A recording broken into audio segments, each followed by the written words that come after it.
Selamat sore. Kami dari kelas A Statistika 2019 Universitas Sumatera Utara, mata kuliah Metode Statistika Non-Parametrik dengan dosen pengampu Bapak Prana Ugianagio MSc. Di sini kami akan menjelaskan mengenai apa itu aplikasi IFIS, cara mendownload aplikasi IFIS, serta menampilkan grafik batang dan grafik lingkaran pada aplikasi IFIS. Sebelumnya kami akan memperkenalkan diri. Nama saya Racha Hutagalung dan rekan saya Angel Situmorang.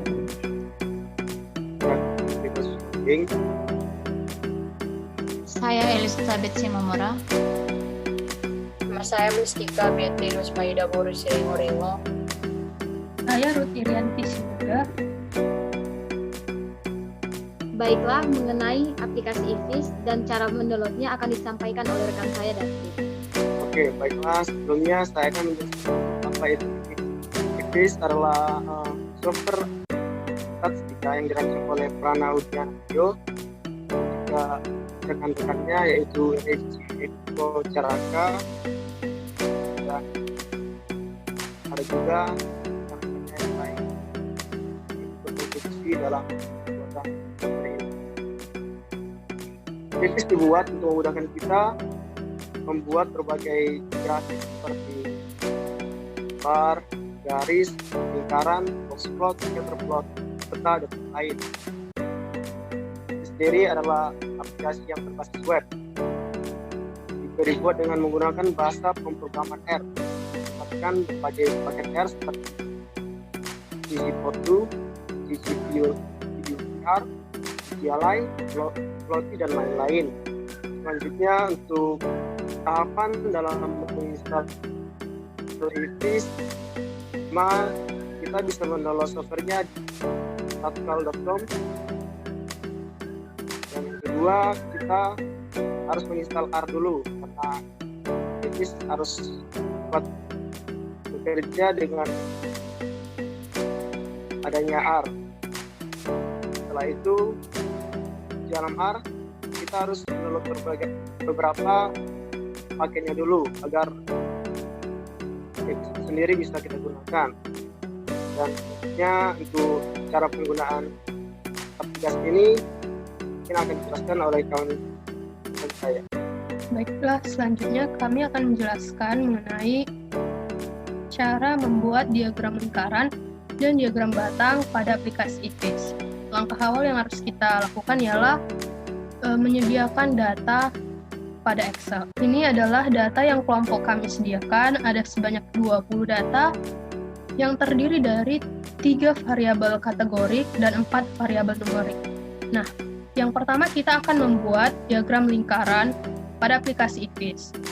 Nah, ketika kita mau membuat diagram lingkaran, variabel kategorik pada data kita itu haruslah terlebih dahulu kita labelkan. Nah, ini adalah label dari variabel kategorik dari data kita yang sebelumnya. Label ini kita simpan dalam format CSV pada Excel. Begitu juga dengan data yang sebelumnya. Keduanya masing-masing kita simpan dalam format CSV. Setelah itu kita masuk ke aplikasi IFIS. Di sini kita pilih opsi upload data. Kemudian di bagian choose itu kita pilih browser. Lalu kita masukkan data kita. Data yang pertama itu sebelumnya kelompok kami sudah simpan dalam nama database, data IFIS. Oke, kita masukkan. Oke, selanjutnya di sini ada opsi koma, semikolon, dan tab. Jadi di sini ketika kita ingin melihat seperti apa tampilan data itu yang kita inginkan. Jadi kelompok kami sarankan kita menggunakan opsi koma karena opsi koma ini tampilannya lebih rapi dan lebih jelas untuk dilihat.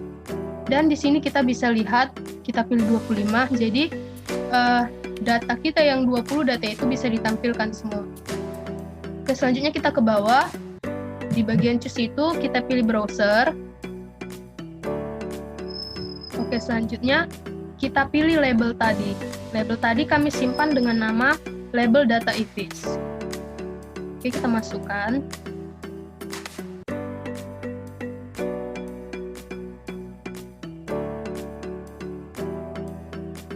Inilah dia labelnya. Sama seperti yang sebelumnya, kita tampilkan opsi koma tadi. Oke, selanjutnya di bawahnya ada choose column. Nah, di sini kita masukkan ada 4 angka, yaitu angka 1 sampai angka 4. Nah, di sini kenapa kita memasukkan 4 angka?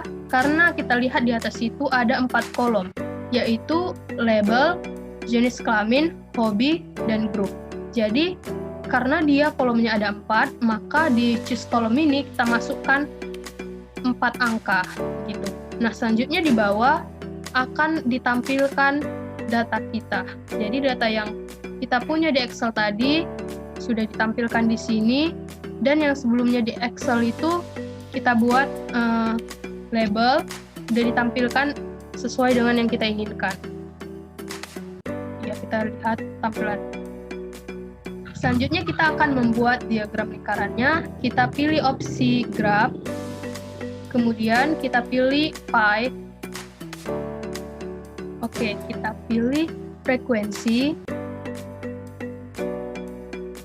Nah, di bagian select variable, kita pindahkan variabel kategorik ke sebelah kanan, yaitu variabel jenis kelamin, hobi, dan grup.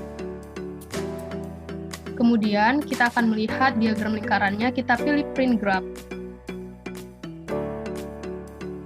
Oke, di sini dapat kita lihat diagram lingkaran dari variabel kategorik yang sudah kita masukkan tadi. Nah, di sini kita dapat mengatur. Yang pertama di situ ada theme. Jadi di sini kita bisa memilih tampilan background yang seperti apa yang kita inginkan. Selanjutnya ada juga dia bar color. Nah, di bar color ini kita bisa memilih warna apa yang kita inginkan, apakah mix atau manual. Nah, selanjutnya ada remove legend. Nah, di sini ketika kita mau diagram lingkaran itu menampilkan keterangan, maka kita pilih no. Tapi ketika kita tidak ingin menampilkan keterangan, kita bisa pilih yes. Oke, selanjutnya ada number of column. Nah, di sini ketika kita ingin mengatur ukuran besar kecil diagramnya. Kemudian ada frekuensi or persentasi. Di sini kita bisa memilih frekuensi, persentasi, atau keduanya, atau bahkan ditambah dengan label. Jadi tergantung keinginan kita ingin menampilkan apa. Selanjutnya ada text size. Di sini, di text size ini kita bisa mengatur ukuran tulisannya. Lalu ada edge adjust. Jadi di edge adjust ini kita bisa mengatur posisi tulisannya, apakah ke kanan ataukah ke kiri letaknya. Begitu juga dengan V-adjust, ketika kita ingin mengatur tulisannya ke atas atau ke bawah. Begitu. Oke, selanjutnya kita akan masuk mengenai cara membuat diagram batang. Kita pilih graph, kita pilih bar. Oke, di bagian select variable kita bisa pindahkan variabel numerik ke sebelah kanan, yaitu variabel matematika, bahasa Indonesia, biologi, dan kimia. Selanjutnya kita pilih print graph.